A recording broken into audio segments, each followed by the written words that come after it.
The morning sun cast long shadows across the hospital parking lot as David Chun pulled his worn Honda into a space near the emergency entrance.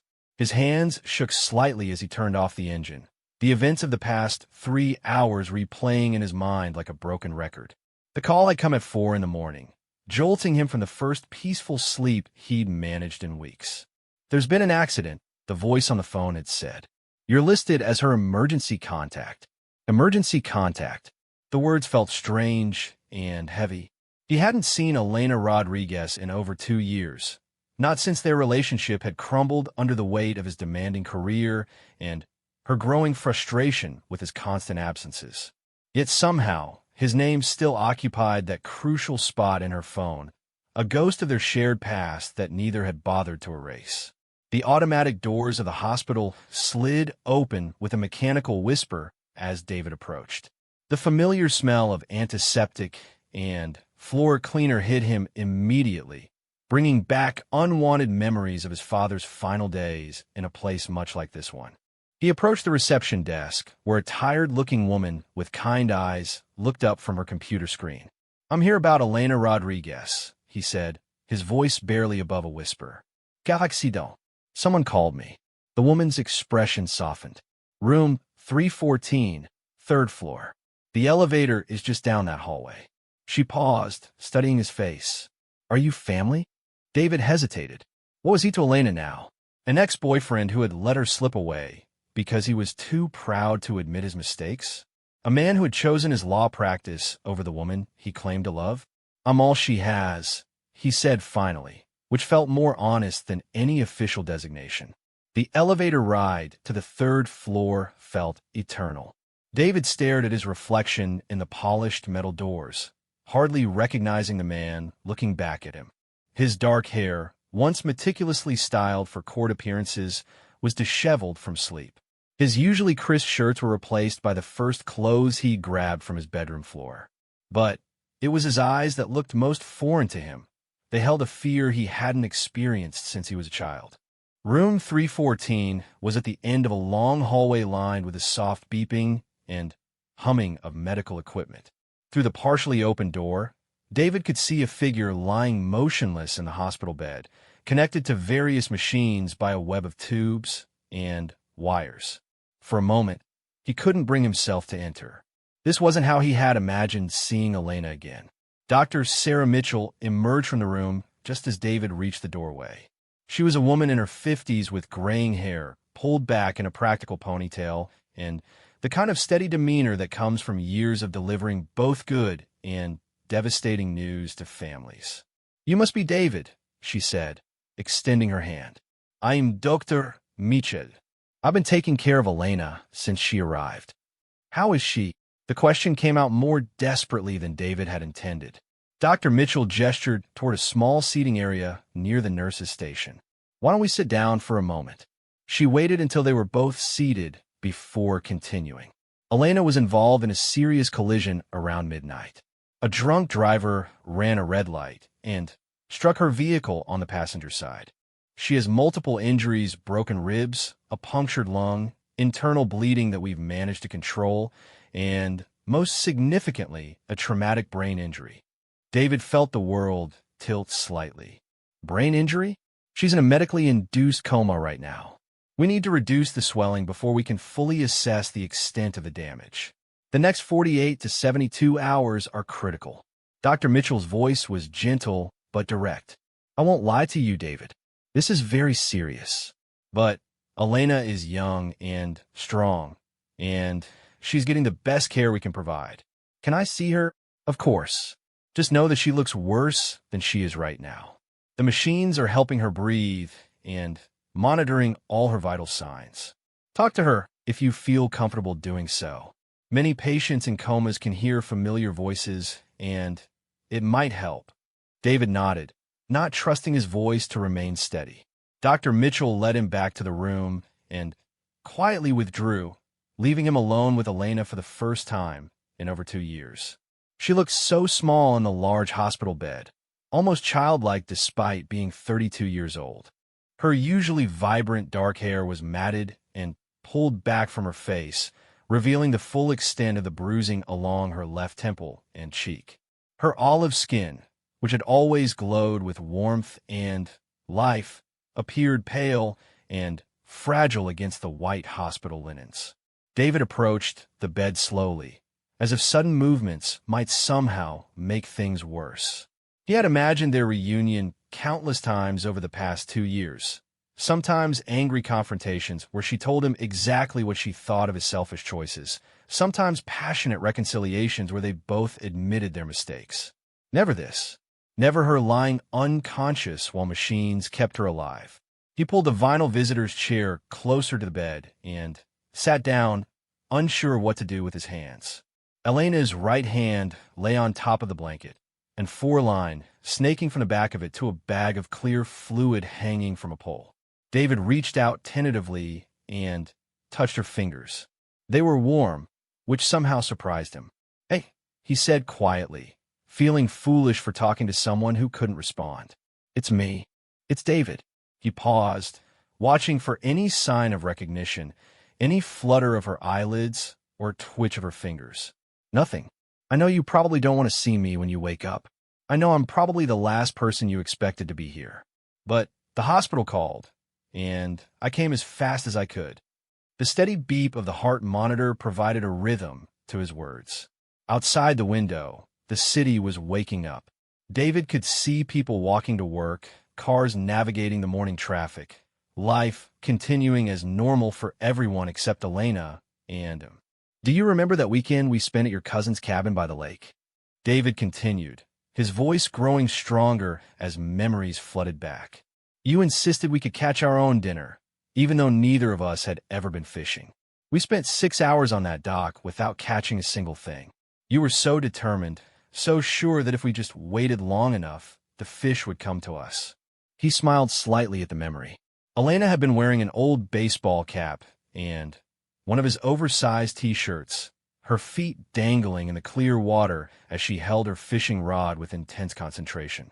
Every time he suggested they give up and drive to the local diner, she would shush him and insist the fish could hear him talking.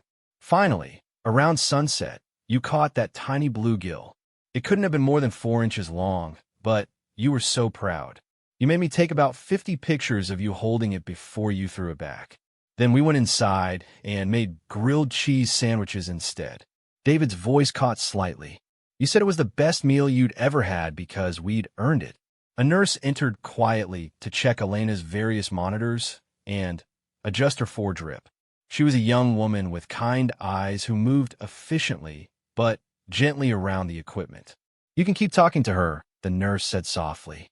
"I'm just checking her vitals. They're stable, which is very good." David nodded gratefully. After the nurse left, he continued his one-sided conversation with Elena, telling her about cases he'd won and lost, about how he'd finally learned to cook something other than frozen dinners, about the small apartment he'd moved into after selling the house they had once planned to share. Hours passed. David left only when absolutely necessary, to use the bathroom, to grab coffee from the machine down the hall, to stretch his legs. Dr. Mitchell stopped by every few hours to check on Elena and update David on her condition. The brain swelling was beginning to reduce, which was encouraging, but she remained deeply unconscious. As evening approached, David realized he hadn't eaten anything since dinner the night before. His stomach was cramping from too much coffee and too little food, but the idea of leaving Elena alone felt impossible. What if she woke up and he wasn't there? What if something happened while he was gone? "You need to take care of yourself, too," said a voice from the doorway. David looked up to see Maria Rodriguez, Elena's older sister, standing at the entrance to the room. She looked exhausted, her usually perfect makeup smudged, and her business suit wrinkled. "Maria," David said, standing up quickly, "I didn't know you were coming. I caught the first flight from Denver when the hospital called this morning." Maria's eyes moved from David to her sister lying in the bed. Her composure cracked slightly. "How long have you been here?" "Since about 7 this morning." Maria nodded slowly. "The nurse told me you haven't left her side." She studied David's face. "Why are you here, David? After everything that happened between you two?" It was a fair question, one that David had been asking himself all day. "I don't know," he said honestly. When they called and said she was hurt, nothing else mattered. Not our fight, not the divorce papers she never filed, not the fact that we haven't spoken in 2 years. I just knew I had to be here. "She never filed the divorce papers," Maria said quietly. "Did you know that?" David felt his heart skip. "What?" "She had them drawn up after you two separated. Had them sitting on her kitchen table for months. But she never filed them. I used to ask her why, and she just changed the subject." Maria moved to the other side of Elena's bed and gently smoothed her sister's hair. "Maybe part of her was hoping you'd come back. Maybe part of her couldn't let go either." The revelation hit David like a physical blow. For 2 years, he had assumed Elena had moved on completely, that she had erased him from her life as thoroughly as he had tried to erase her from his. The knowledge that she had held onto some thread of their connection, even after everything that had gone wrong, was almost too much to process. "I need to tell you something," Maria continued, her voice barely above a whisper. "The doctors don't want to worry you unnecessarily, but there are complications they're monitoring. The brain injury is more severe than they initially thought. Even if she wakes up, there might be changes. Memory loss, personality changes, physical limitations. They won't know the full extent until she regains consciousness." David sank back into his chair, the weight of Maria's words settling over him like a heavy blanket. The Elena he had known and loved might be gone forever, replaced by someone who didn't remember their shared history, their inside jokes, the way she used to curl up against him while they watched old movies on Sunday afternoons. "I should have fought harder for her," he said, more to himself than to Maria. "I should have chosen her over everything else." "Maybe," Maria replied. "But you're here now. That has to count for something." As the night deepened, David and Maria took turns sitting with Elena, sharing memories and updating each other on the years that had passed since David had been part of the family. Maria told him about Elena's job at the environmental consulting firm, about how she had thrown herself into work after their separation, about the small apartment she had moved into that overlooked the river. "She still talks about you sometimes," Maria admitted during one of their quiet conversations. "Usually when she's had too much wine at family dinners. She'll mention something you said or some place you went together. Mom keeps telling her to start dating again, but Elena always says she's not ready." Around midnight, as Maria dozed in the chair she had pulled close to the window, David found himself alone with Elena again. The hospital had grown quiet except for the distant sounds of the night shift going about their rounds. He reached for Elena's hand again, intertwining his fingers with hers. "I know you can't hear me," he whispered, "but I need to tell you something. I never stopped loving you. Not for a single day. I convinced myself that leaving was the right thing to do, that you deserve better than someone who was always at the office, always putting work first. But the truth is, I was scared. Scared of failing at something that mattered more than anything else in my life." He paused, listening to the steady rhythm of her breathing with the assistance of the ventilator. When you wake up, I want to try again. I want to do it right this time. I want to be the man you deserve from the beginning." His voice broke slightly. "But even if you don't want that, even if too much has happened for us to go back, I'll be here until you're better. I promise you won't go through this alone." The heart monitor continued its steady beeping, and for just a moment, David thought he felt Elena's fingers twitch slightly in his hand. He held his breath, waiting, but the moment passed without repetition. Still, something had shifted in the room, some imperceptible change in the atmosphere that made him feel less alone. Outside the window, the city lights twinkled like fallen stars, and David settled in for what he knew would be a long night of waiting and hoping for any sign that the woman he had never stopped loving was finding her way back to him. 3 days had passed since the accident, and the intensive care unit had become David's entire world. He had barely left Elena's side, surviving on hospital coffee, vending machine sandwiches, and the occasional meal that Maria forced him to eat in the cafeteria. His law practice seemed like something from another life, handled now by his partner, who had stopped asking when David might return to work.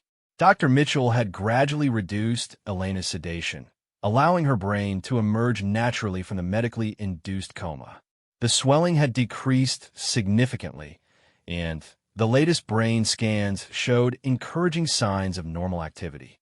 Yet Elena remained unconscious, her body healing while her mind stayed locked away in some unreachable place. Coma patients wake up on their own timeline, Dr. Mitchell had explained during her morning rounds. Some people emerge slowly over days or weeks. Others wake up suddenly. Elena's brain is healing, and her vital signs are strong. We just have to be patient. Patience had never been one of David's strengths. In his career, he was known for his ability to push cases forward, to find solutions, and force outcomes through sheer determination. But there was nothing he could do to hurry Elena's recovery except sit beside her bed and continue the one-sided conversations that had become his lifeline. On the fourth morning, as David was telling Elena about the ridiculous case he had won 3 months earlier involving a man who sued his neighbor over a noisy rooster, he noticed something different. Elena's breathing pattern had changed, becoming less mechanical and more natural. Her eyelids, which had remained perfectly still for days, began to flutter slightly. David's heart jumped. He leaned forward in his chair, watching her face intently. "Elena, can you hear me?" For several minutes, nothing else happened. Then, slowly, her eyes began to open. They were unfocused at first, blinking against the soft light filtering through the hospital room blinds. David reached for the call button to summon the nurse, his hands shaking with excitement and nervous energy. "Elena," he said again, his voice barely controlled. "Hey, it's okay. You're in the hospital, but you're safe. You're going to be okay." Her eyes moved toward the sound of his voice, though they didn't seem to focus on him specifically. Her lips moved slightly, as if she were trying to speak, but no sound came out. The ventilator tube was still helping her breathe, preventing her from talking even if she had found her voice. Nurse Patricia, who had been caring for Elena since the first day, hurried into the room, followed quickly by Dr. Mitchell. They performed a series of quick tests, checking Elena's pupil responses, asking her to squeeze their hands if she could hear them, monitoring her vital signs as her body began the transition back to full consciousness.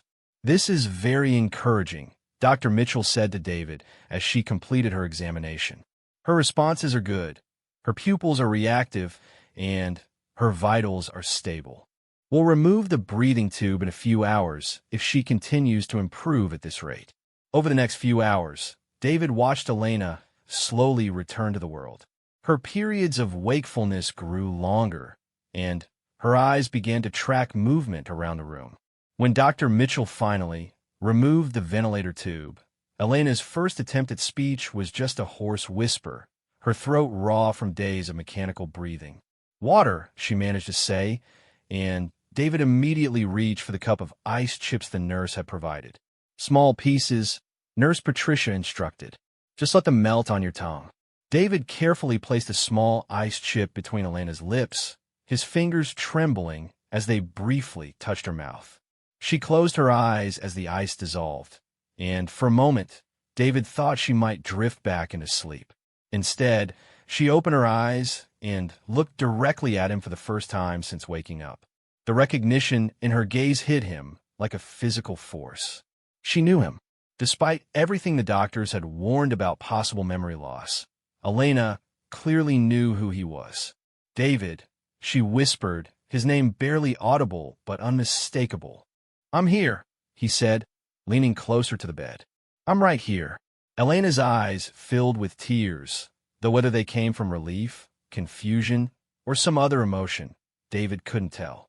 She tried to lift her hand toward him, but the effort clearly exhausted her. David gently took her hand in both of his. "Don't try to do too much," he said softly. "You've been unconscious for 4 days. Your body needs time to remember how to work." "Why?" Elena's voice was stronger now, though still raspy. "Why are you here?" It was the question David had been dreading and hoping for in equal measure. How could he explain that despite their painful separation, despite 2 years of stubborn silence, he had never stopped caring about her welfare? "The hospital called me," he said simply, I was still your emergency contact. Elena processed this information slowly, her eyes never leaving his face. I thought you hated me. The words cut through David like a blade. Elena, no, I never hated you. Not for a single moment. Then, she paused, clearly struggling with both the physical effort of speaking and the emotional weight of the conversation. Why did you leave? David felt tears threatening at the corners of his eyes. This was not how he had imagined having this conversation. He had pictured them both healthy, both able to think clearly, both capable of the kind of deep discussion their relationship deserved. But Elena was looking at him with such genuine confusion and hurt that he knew he had to try to answer. Because I was afraid, he admitted. Afraid of disappointing you the way I disappointed everyone else in my life. My career was the only thing I'd ever been successful at, and I let it become more important than us. I thought if I left before I could hurt you more, it would be better for both of us. That's stupid, Elena said, and despite everything, David almost smiled. Even flat on her back in a hospital bed, Elena Rodriguez was not afraid to tell him when he was being an idiot. Yeah, he agreed. It was pretty stupid. Dr. Mitchell returned with Elena's latest test results, and a neurologist David hadn't met before. They performed another series of assessments, testing Elena's memory, coordination, and cognitive functions. While there was some expected weakness and disorientation, the results were remarkably positive. Your brain is healing beautifully, the neurologist explained to Elena.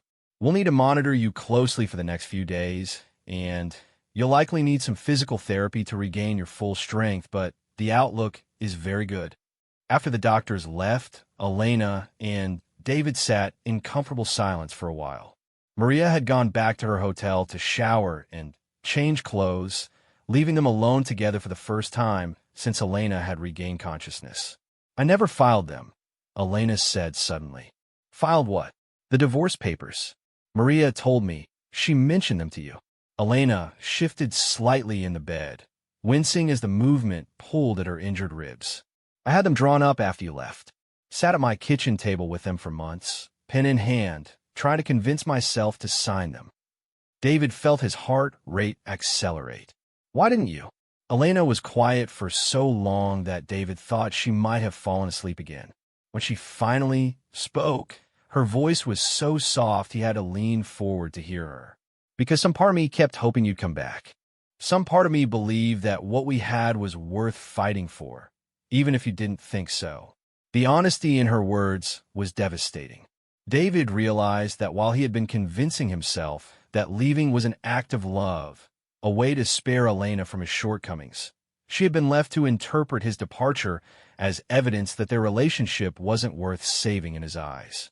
Elena, I need you to know something, David said, choosing his words carefully. Leaving you was the biggest mistake I've ever made. Not because I didn't love you enough, but because I loved you too much to believe I deserved you.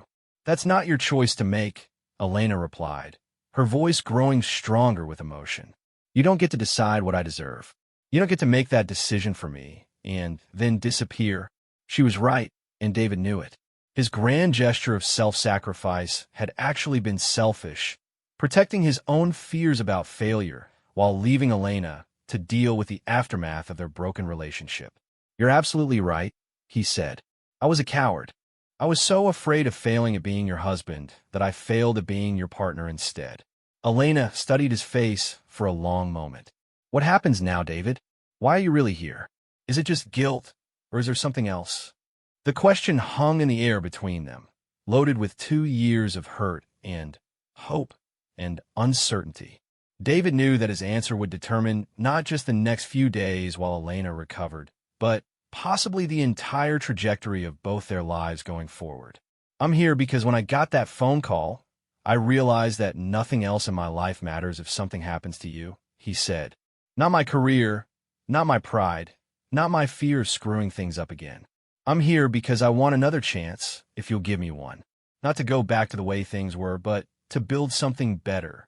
Something where you come first, where we come first. Elena closed her eyes, and David worried that he had pushed too hard, too fast. She was still recovering from traumatic injuries, still processing the shock of the accident and her slow return to consciousness. The last thing she needed was pressure to make major life decisions while she was lying in a hospital bed. "I'm not asking for an answer now," David said quickly. "I know this isn't the time or place for big decisions. I just wanted you to know where I stand, where my heart is." When Elena opened her eyes again, they were bright with tears. "Do you remember what I said to you the last time we saw each other?" David's stomach clenched.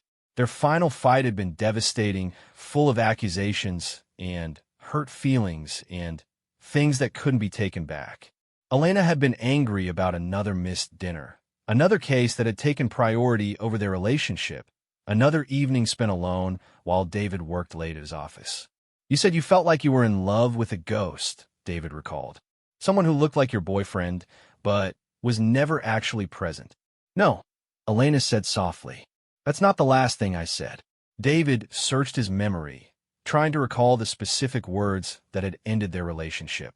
The fight had escalated so quickly, with both of them saying things they didn't mean, until finally, Elena had stopped yelling and gone very quiet.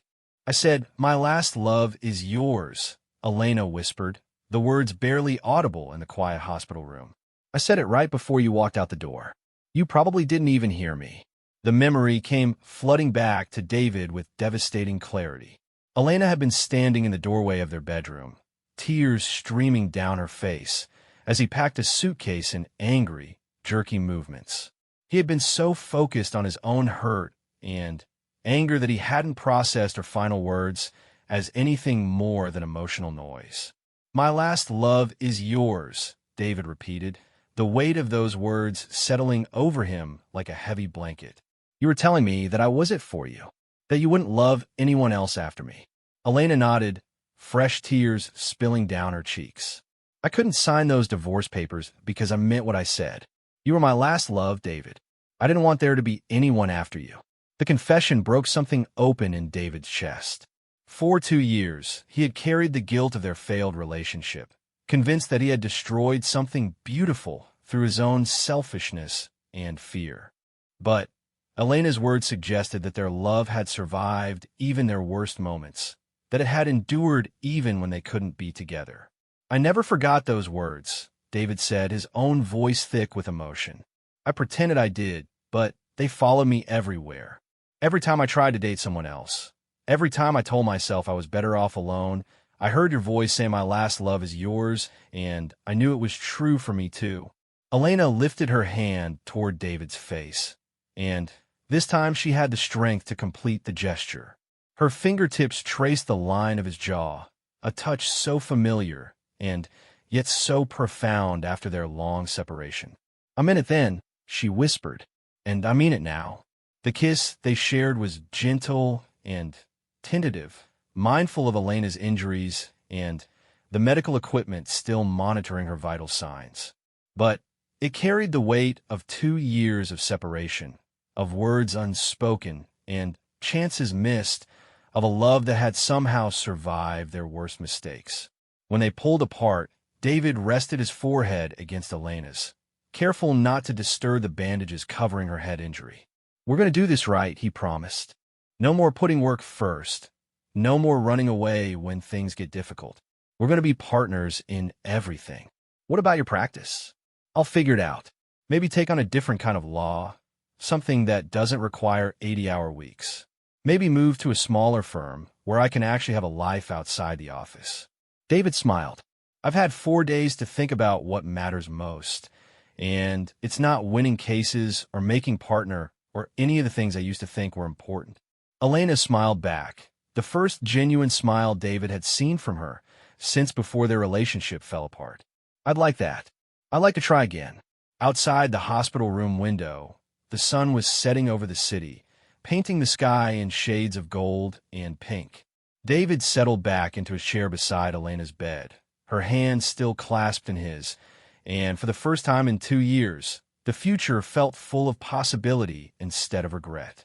They had been given something rare and precious, second chance at love, earned through loss and pain and the kind of honesty that only comes when you think you might lose someone forever. David knew it wouldn't be easy. They would have to rebuild trust, establish new patterns, learn how to be together again after so much time apart. But as Elena drifted off to sleep, her fingers still intertwined with his, David felt a peace he hadn't experienced since the night he walked away from their shared life. Tomorrow would bring new challenges, Elena's continued recovery, difficult conversations about their future, the practical work of rebuilding a relationship that had been broken for so long. Tonight, though, it was enough to sit in the quiet hospital room, listening to Elena breathe and watching the steady rhythm of her heartbeat on the monitor, knowing that they had found their way back to each other against all odds. 6 months had passed since Elena's accident, and the morning light filtering through the windows of their new apartment carried the promise of summer. David stood at the kitchen counter, carefully preparing Elena's physical therapy smoothie, a mixture of fruits, protein powder, and the various supplements her doctors had recommended to support her continued recovery. Elena emerged from their bedroom, moving slowly but steadily, using only a lightweight walking cane instead of the wheelchair and walker that had marked the early stages of her rehabilitation.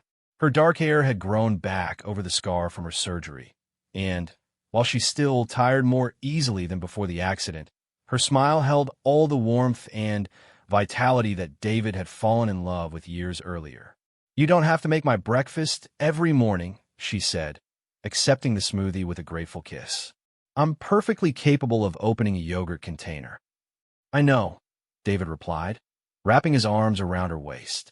"I want to." It was a small thing, but it represented the fundamental shift in how David approached their relationship. The man who had once left for work before Elena woke up now structured his entire schedule around their shared life. He had made good on his promise to prioritize differently, leaving his high-pressure corporate firm to join a smaller practice that specialized in environmental law, a field that aligned with Elena's own passion for sustainability. "How are you feeling about today?" David asked as they settled at their small dining table overlooking the river. Elena had been preparing for this day for weeks, and David could see both excitement and nervous energy in the way she stirred her smoothie. "Terrified," Elena admitted with a laugh. "It's been 8 months since I've worked with real clients on an actual project. What if I can't think as clearly as I used to? What if the brain injury affected my ability to analyze data or understand complex environmental systems?" Elena was returning to work that day, though in a modified capacity that accommodated her ongoing recovery. Her consulting firm had held her position open, and her colleagues had been incredibly supportive throughout her rehabilitation. Still, the prospect of proving to herself that she could still perform at the level her career demanded was daunting. "Your mind is as sharp as ever," David said firmly. "Look at how you've organized your physical therapy schedule, coordinated with all your doctors, managed the insurance paperwork for the accident. You've been handling complex problems throughout your entire recovery. That's different.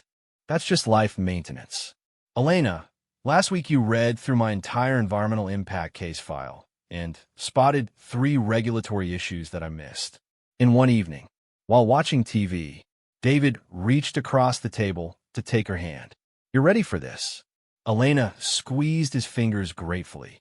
The physical contact that had once felt natural and easy between them had required conscious rebuilding.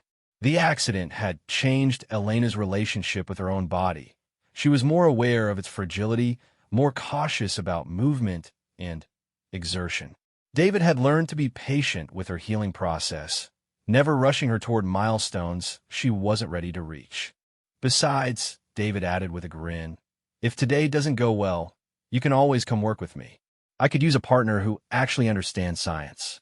"Your ego couldn't handle having a partner who's smarter than you," Elena teased back, the banter feeling comfortable and familiar despite the months of separation and recovery that had preceded it. After breakfast, David walked Elena to her office building downtown. It was only 6 blocks from their apartment, a distance Elena could manage easily, but they had developed the routine during her early recovery, and neither wanted to give it up. The morning walk gave them time to talk through their respective days and transition from their private life to their professional responsibilities. "I'll pick you up at 5:30, David said as they reached the lobby of Elena's building. "We have dinner reservations at 7. You don't have to pick me up. I could take the bus or call a cab." "Elena." David stopped walking and turned to face her directly. "I want to pick you up. I want to walk you to work in the morning and walk you home in the evening. Not because I think you can't do it yourself, but because I want to be part of your day. I want us to be part of each other's days in ways we never were before." Elena studied his face, still sometimes surprised by the transformation in the man she had loved and lost and found again. The David who had left her 2.5 years earlier would never have understood the importance of small daily rituals, would have seen such gestures as inefficient uses of time that could be better spent on billable hours or case preparation. "Okay," she said softly. "I like that too." Elena's first day back at work went better than either of them had dared to hope. Her colleagues welcomed her warmly, and her supervisor had carefully chosen a project that would challenge her skills without overwhelming her as she readjusted to the professional environment. By the time David arrived to walk her home, Elena was practically glowing with satisfaction. "How did it feel?" David asked as they made their way through the busy downtown sidewalks. "Like coming home," Elena replied. "Like my brain remembered how to work the way it used to. I spent the afternoon reviewing water quality data from 3 different industrial sites, and I could see patterns and connections that I was worried might be gone forever." David felt a surge of pride and relief. Elena's career had always been central to her identity, and her fear that the brain injury might have compromised her analytical abilities had been one of her biggest concerns about returning to normal life. "There's something else," Elena said as they paused at a crosswalk. "My supervisor wants to assign me to a new project. It's a big one, a comprehensive environmental assessment for a proposed development along the riverfront. It would mean working closely with legal teams, municipal planning committees, and community advocacy groups." "That sounds perfect for you," David said, though he noticed something hesitant in Elena's tone. The legal team they've contracted is Morrison, Banks, and Associates. David felt his stomach tighten. Morrison, Banks, and Associates was his former firm, the high-pressure corporate practice he had left to prioritize his relationship with Elena. More specifically, it was the firm where his former partner, Richard Morrison, still expected David to return once he had gotten this personal crisis out of his system. "How do you feel about that?" David asked carefully. "I don't know," Elena admitted. "Part of me thinks it would be good for us to work together professionally to prove that we can be partners in all aspects of our lives. But another part of me worries that working together might put pressure on our relationship that we're not ready for yet." They had reached their apartment building, but neither made a move toward the entrance. This was the kind of conversation that required space and attention, not the distraction of navigating stairs and unlocking doors. "What if we tried it?" David suggested, "with clear boundaries and regular check-ins about how it's affecting our personal relationship. If it becomes a problem, I can ask my current firm to handle the legal aspects instead." Elena considered this. "You'd be willing to potentially lose a significant contract for your new firm?" "Elena, 6 months ago you nearly died in a car accident. While you were lying in that hospital bed, I realized that no case, no client, no amount of money is worth risking what we've rebuilt together. If working on the same project threatens our relationship, then we don't work on the same project. It's that simple." Elena smiled, the expression transforming her entire face. "You know what I love most about this version of us?" "What?" "We actually talk about things now. Before, we would have both worried about this situation privately, made assumptions about what the other person wanted, and probably ended up fighting about something completely different." David laughed, recognizing the truth in her observation.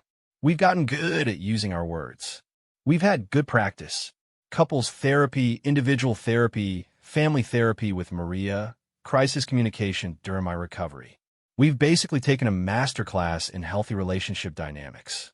The therapy had been David's idea, suggested during one of their late-night conversations in Elena's hospital room. He had recognized that their relationship had failed the first time, not because they didn't love each other, but because they hadn't known how to communicate effectively about their needs, fears, and expectations.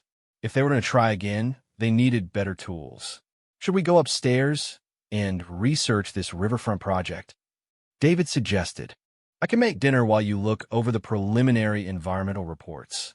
David Chin offering to cook dinner on a work night, Elena mused. Maria is never going to believe this transformation is real. Your sister has been skeptical of my intentions from day one. Can you blame her? She spent 2 years listening to me cry about you. David winced slightly. He had reconciled with most of the people in Elena's life who had witnessed the aftermath of their separation, but Maria remained protective of her younger sister and suspicious of David's promises to be different this time. She'll come around, Elena said, sensing his discomfort. She just needs to see that the changes are permanent, not just temporary guilt responses to my accident. That evening, as David prepared dinner in their small kitchen, Elena spread environmental reports across their dining table and began the preliminary research for the riverfront project. The scene felt domestic and comfortable in a way that their previous life together had rarely achieved. Before, their evenings had been spent in parallel isolation. David working on case files while Elena graded papers or prepared lesson plans, both present in the same space, but focused entirely on their individual responsibilities. Listen to this, Elena said, looking up from a water quality report.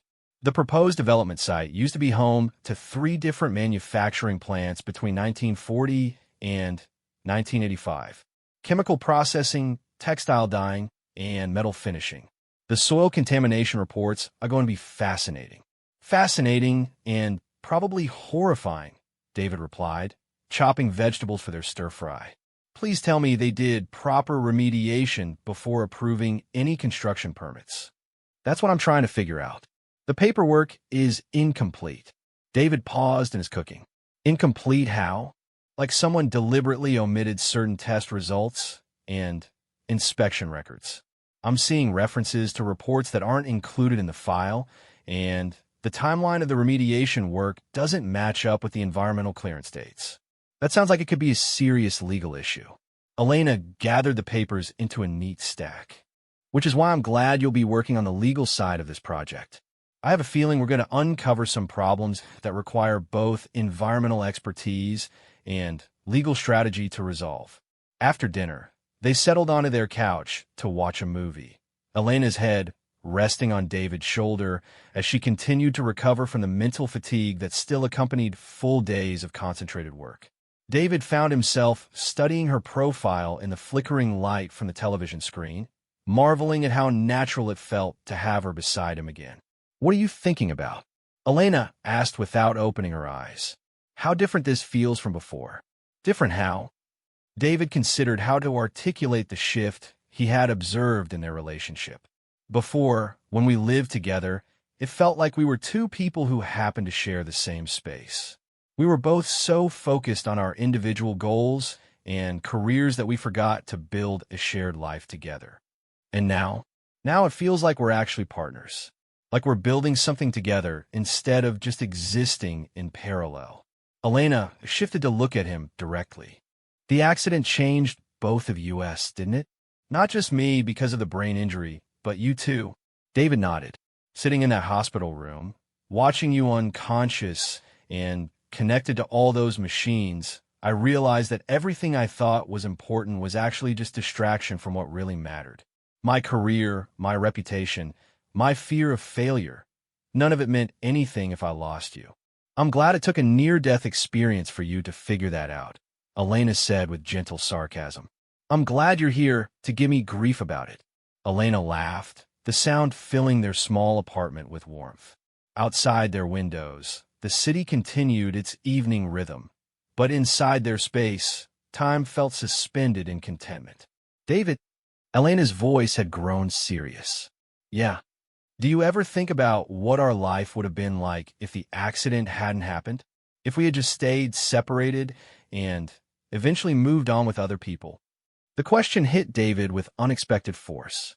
He had deliberately avoided imagining alternative timelines where Elena's emergency contact list had been updated, where someone else had received that devastating phone call, where he had never gotten the chance to sit beside her hospital bed and realize what he had thrown away. Sometimes, he admitted, and it terrifies me. Why?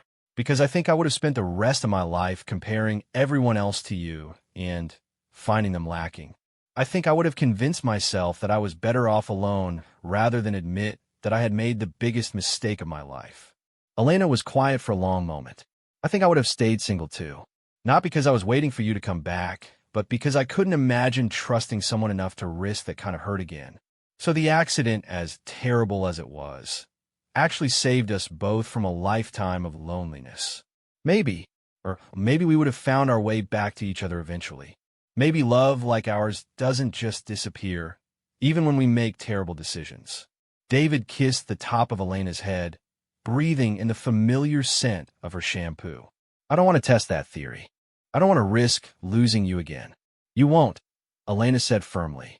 We've learned too much about ourselves and each other to make the same mistakes twice. As they prepared for bed that night, David watched Elena complete her evening routine, taking her medications, doing the gentle, stretching exercises her physical therapist had prescribed, setting out her clothes for the next day. The routine was new, born from the necessities of her recovery, but it felt established and permanent in a way that their old life together had somehow never achieved. Elena, David said as they settled into bed. My last love is yours too. Elena turned in his arms to face him, her eyes bright in the darkness. I was hoping you'd say that. I should have said it 2 years ago. I should have told you every day. You're telling me now, Elena said, her fingers tracing patterns on his chest. That's what matters. Outside their bedroom window, the river reflected the lights of the city like scattered diamonds. Tomorrow would bring new challenges. Elena's continued recovery, their professional collaboration on the Riverfront project, the ongoing work of rebuilding trust and intimacy that had been damaged by their separation. But tonight, lying together in the apartment they had chosen as the foundation for their second chance, David felt nothing but gratitude for the unexpected path that had led them back to each other. Elena's breathing gradually slowed as she drifted towards sleep, and David remained awake for a while longer, holding her carefully and listening to the quiet sounds of their shared life. He thought about the morning 6 months earlier when he had received the phone call that changed everything, about the fear and regret that had consumed him during Elena's recovery, about the slow and careful process of learning to love each other better the second time around. The accident had taken so much from both of them, Elena's sense of physical security, months of their lives to recovery and rehabilitation, the easy confidence they had once felt in their individual strength and independence. But it had also given them something precious, the knowledge that their love was strong enough to survive their worst mistakes, patient enough to endure separation and silence, and deep enough to rebuild on a foundation of genuine partnership rather than just passion. As David finally drifted towards sleep, Elena's hand still clasped in his, he whispered her words back to her. My last love is yours. And for the first time since they had found each other again, those words felt like a promise they would both be able to keep.